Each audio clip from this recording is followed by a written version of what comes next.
Hey guys, the Quack45 here, and today I have episode 9 of my Versatech survival series. So, in this episode we're going to be showing you I'm going to first of all show you this new pickaxe that I made. I'll explain what it is, what it's for, all of that. And we're also going to be crafting some new things that will allow us to have a lot more power than this puny stirling generator right here is capable of producing. So, let's get into that right now. Okay, so this pick right here, I made this because there was some sanguinite that I found in the nether. I was mining nether ore, as you may have seen.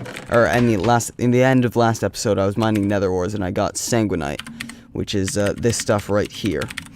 It's a pretty powerful ore. It's fairly high up, and it's a very, very good metal to use for things. So I found some ore of it, but it requires better than Manelian mining level. So it actually requires the best of the best, Manelian plus. I still don't know how to pronounce that. I don't know if I ever will.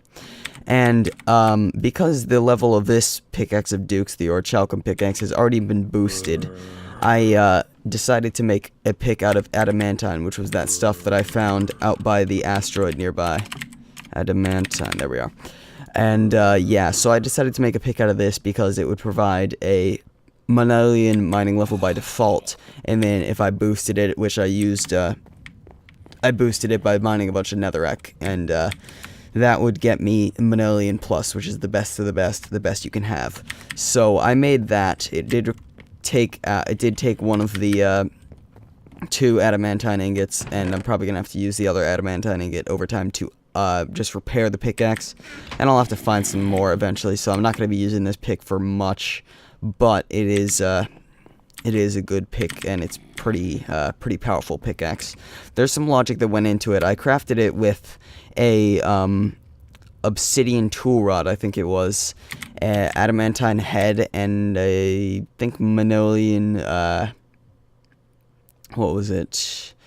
Manelian tool binding, I believe, because the obsidian tool rod would provide reinforced 3, which is basically like efficiency. It means that every time you use the pickaxe, it has a chance of not taking damage from that. The reinforced 4 is because I got the skill level increased twice, so I got a diamond upgrade and I got reinforced +1 point. So yeah, and then the Manelian was supposed to was supposed to give me a fairly decent mining level. I don't know if it did, but it's a fairly fast pickaxe, not hugely fast. This thing is faster, but it's still not bad at all, and it did pretty well. As time goes on, I will probably upgrade this. There's a couple modifier slots on it, so I'll stick some redstone on it or something. Anyway, that's about all I have to say regarding that pickaxe. Now, let's get into what we are making this episode. So, right now, I have just this stirling generator, and that produces 20 RF per tick, and it uses coal to be powered. That's not very much power, and as I get to some more advanced usages, some more machinery, and I need more power, it's not going to do. So, what I'm going to get into is the Big Reactors mod. So, this mod adds these multi-block reactors that can produce a lot of power. There's different ways to build them so that they produce different amounts of power, and make them more efficient, use less fuel, all kinds of stuff like that. So we're going to be making the most basic of all the reactors that you can have, which is 3x3x3, 3 cubic meters. So, to make this very basic one, you need, I think it's 38 reactor casing, 1 Yellorium fuel rod, 1 reactor controller, 1 reactor control rod, 1 reactor power tap, and 1 reactor access port. So, the 38 includes the things that these ones require. These 4 guys all require 4 reactor casings. That's 16. And then it's a 9 on the bottom, 9 on the top, and oh wait, no, it's 39 actually. But anyway, so we have all the materials here. I measured it out. It's 1 diamond, 7 redstone, 14 yellorium, 11 oak wood planks, or 11 wood planks. I just used oak, 4 cobblestone, 47 iron, and 45 graphite bars. Yellorium is a ore added by Big Reactors, and it's fairly common, and it also spawns in pretty big chunks. It's an overworld ore. You'll generally end up with a good amount of it. And graphite is produced by smelting coal. Coal or charcoal both work, I believe. And, yeah, that's how you get the graphite, and it's used in a fair few things in Big Reactors. So, let's start out by making the 10 batches of 40 reactor casing. Reactor casing is crafted like so, and we need 10 of these. So, 1, 2, 3, 4, 5, 6, 7, 8, 9, 10. That should be good. Okay, now we have that. And what we need now is we need to make a yellorium fuel rod, which is 3 iron on each side, graphite bar on top and bottom, and yellorium in the middle. Crafts one of these. Each yellorium fuel rod will hold 4 ingots of yellorium, and it will operate off of that. It'll fission it or whatever. So basically, the more you have of those, the more heat your reactor will produce. And there's a whole science, well, not really a science, but there's a whole field of balancing your reactors and making as efficient reactors as possible, stuff like that, etc., etc. But basically, this isn't going to produce very much power. It's going to produce about 300 RF per tick times 20, so that's 6,000 RF redstone flux per second, somewhere around there, if I remember correctly. Now let's make the controller. The controller is crafted like so: diamond in the middle, redstone on the bottom, 4 reactor casing in the corners, and 2 yellorium ingots on the sides. Reactor controller. That is what you control a reactor with. It's the main part of the whole reactor. Now the control rod. This will be placed above the yellorium fuel rod, and basically you can use this to set how much. You can basically limit how much your reactor is working at, how much each fuel rod is working at. Every fuel rod has to have a control rod above it. The reactor power tab is where you siphon the power out of the reactor as it's produced. And finally, the reactor access port, which actually requires a chest. And it also, that's the wrong one. It also requires, oh my god, this is the wrong one. It also requires a piston. Good. And what this is going to do is it's going to allow you to put the yellorium fuel into the reactor, and also to extract the cyanite waste that's produced when the reactor runs. You extract it with the access port. Okay, so that's all the parts that we need.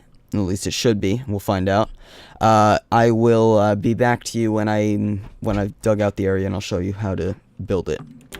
Okay, I dug out this area for the reactor. I am gonna have to rewire my machines a little bit, but that shouldn't be too much of an issue.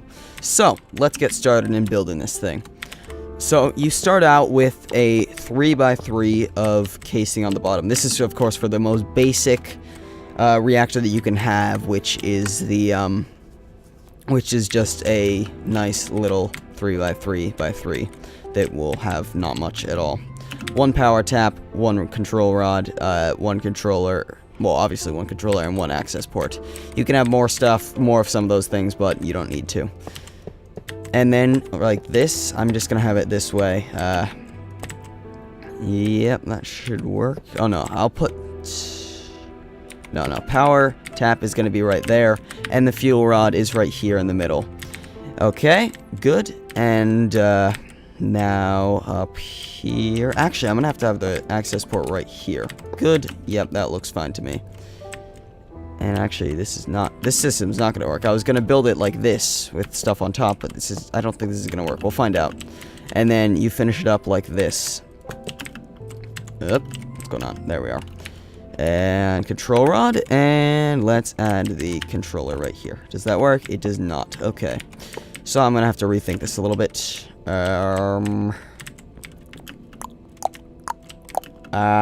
This is a slight problem, because I do have to be able to access it. Okay, that's fine. I'll be right back in just a minute.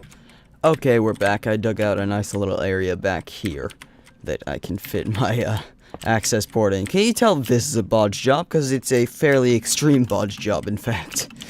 Yeah, it's not the most organized reactor build, for sure. As when I upgrade the reactor, I'll have to make this a little bit more organized, and I'll certainly do that. So, it'll look better then. But, yeah, I believe that's... So, it's kind of a little bit cramped back here, but, you know, I could maybe store something back there, like a chest with the Yellorium or something. Could be cool. And then I have this little access path up here so that I can walk around on top of the reactor. Pretty cool. Now I'm gonna have to rewire my machines, but I'm gonna do that off camera. I'll show you how I did that next episode. But basically, I'm not gonna show you exactly how to use the reactor, but the power tap is where you're gonna connect your cable to. You can send that to a energy cube or to just the machinery. This is where you're gonna put in your Yellorium in the yellow slot, and the sanguinite, which is produced by as the reactor runs, is going to be in this blue slot. And the control rod, you can see here, you can insert it, and there's different ways to insert it. And there's all sorts of ways that you can automate this stuff and use computers to control it. Very cool stuff. I'll probably do that eventually, but it won't be for a while. And this bar shows you how much fuel you have in the reactor. This shows the casing heat. This shows the core heat, and this shows the energy buffer that has a small buffer, well, fairly small buffer inside to store stuff. That's the core temperature. That's the energy output.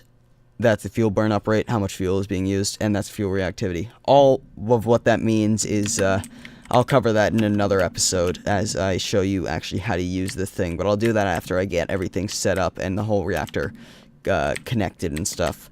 So, I hope you enjoyed this video. I certainly enjoyed making it. I hope it was informative. If you have any questions, ask me in the comments. Thanks for watching, and bye.